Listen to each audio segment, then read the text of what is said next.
आप विधायक बनते ही सोनीपत के लिए क्या प्राथमिकता रहेगी आपकी? सोनीपत में बहुत ऐसे कार्य हैं, शहर बहुत पुराना बसा हुआ है, बहुत सारे ऐसे मुद्दे हैं। बस स्टैंड हमारा सोनीपत शहर से बाहर की तरफ शिफ्ट होना है।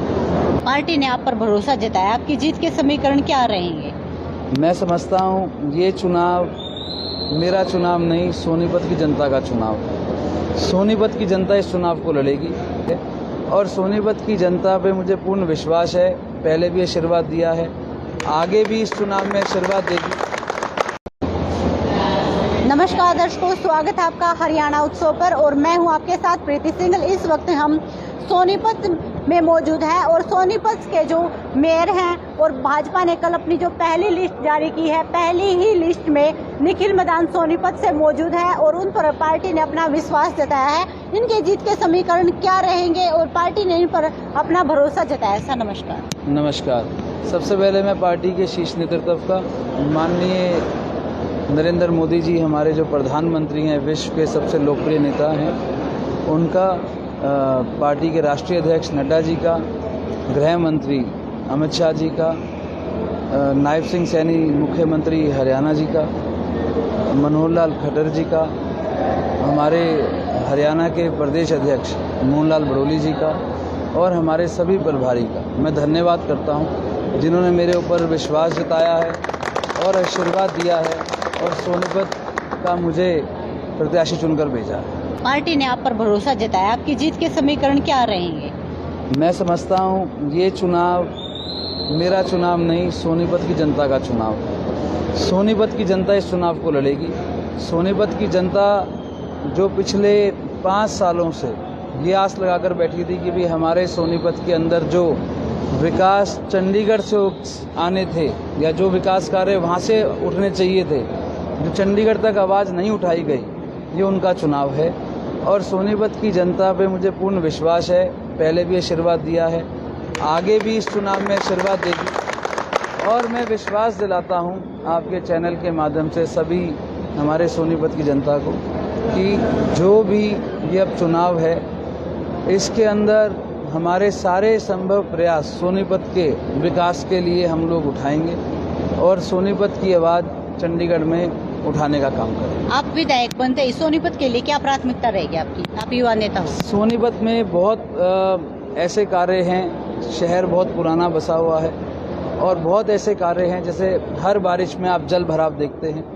हमने कुछ काम किया भी है इसके ऊपर बतौर मेयर रहते हुए और मैं समझता हूं कि जो बड़ी लाइनें हमारी बदलने वाली हैं, जो बरसाती नाले नहीं है, स्टॉर्म वाटर नहीं है, एक बहुत बड़ा मुद्दा है हमारे शहर का, जिसको मैं समझता हूं कि आने वाले समय में हम ज़रूर दूर करेंगे।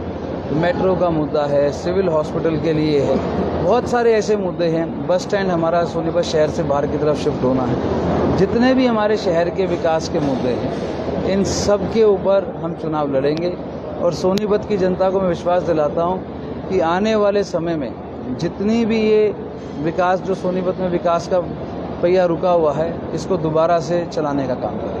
सोनीपत जो सीट है वो कांग्रेस का गढ़ माना जाता है, कांग्रेस के गढ़ को किस तरह भेदने का काम करोगे आप? मैं ये बात समझता हूँ, इस बार जो लोकसभा का चुनाव हुआ उसके अंदर भी आपने देखा होगा, मोहन लाल बड़ोली जी को सोनीपत विधानसभा से 36,000 वोट से लीड मिली और ये जो शहर हमारा सोनीपत शहर है, ये उसके ऊपर विश्वास करता है जो पब्लिक के बीच में रहता है और पब्लिक के काम करता है। हमारे 3.5 साल के कार्यकाल में पब्लिक के हमने खूब काम करे हैं।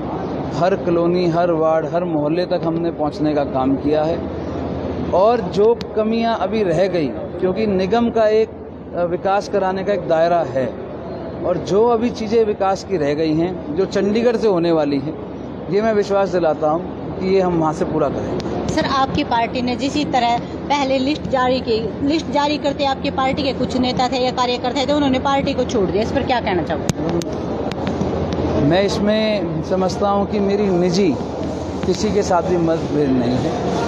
हमारी पार्टी, भारतीय जनता पार्टी का कोई भी साधारण कार्यकर्ता हो, छोटे से छोटा कार्यकर्ता हो या कोई सीनियर नेता हो, आज नाराज़गी है, मैं उनके पास, सबके पास व्यक्तिगत तौर से खुद जाकर आशीर्वाद देने का काम करूंगा और बहुत जल्द आप देखना, सब आपको एक मंच पे दिखेंगे। सर, कांग्रेस की पार्टी की तरफ से हरियाणा मांगे हिसाब जो यात्रा चल रही है उसमें यात्रा में कहा जा रहा है कि बीजेपी का अब कुछ नहीं रहा। उन्होंने अपना 10 साल का हिसाब दे दिया क्या? हमारे मुख्यमंत्री साहब पूछ रहे हैं ना हर मंच से, कौन से सवाल का उन्होंने जवाब दे दिया? 10 साल का हिसाब दो। अरे ये सरकार हमारी जो आज सरकार है, इसको जवाब देने की जरूरत नहीं है। आज सबसे बड़ी बात, हर एक गरीब परिवार का बच्चा ये आस लगाकर बैठा है जो हमारी सरकार ने बिना पर्ची खर्ची के नौकरी दी है। आज जो रोजगार दिया है, हरियाणा पहला प्रदेश है जिसने एमएसपी लागू करी है पूरे देश के अंदर।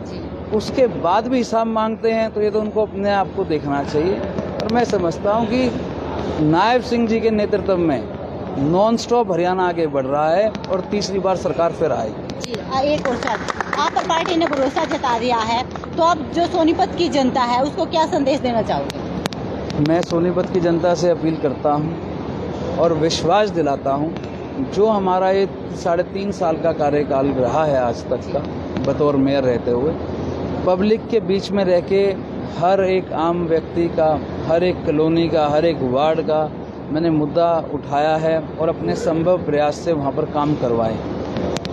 आगे भी आज मुझे आशीर्वाद, मुझे जो पूर्ण विश्वास भी है सोनीपत की जनता देती है, तो मैं आगे आने वाले समय में चंडीगढ़ जाकर सोनीपत की जनता को जो विधानसभा में हमारी आवाज़ नहीं उठती थी उसको उठाने का काम करूंगा और जो हमारे शहर के बड़े विकास कार्य हैं उनको वापस से चालू करवाऊंगा।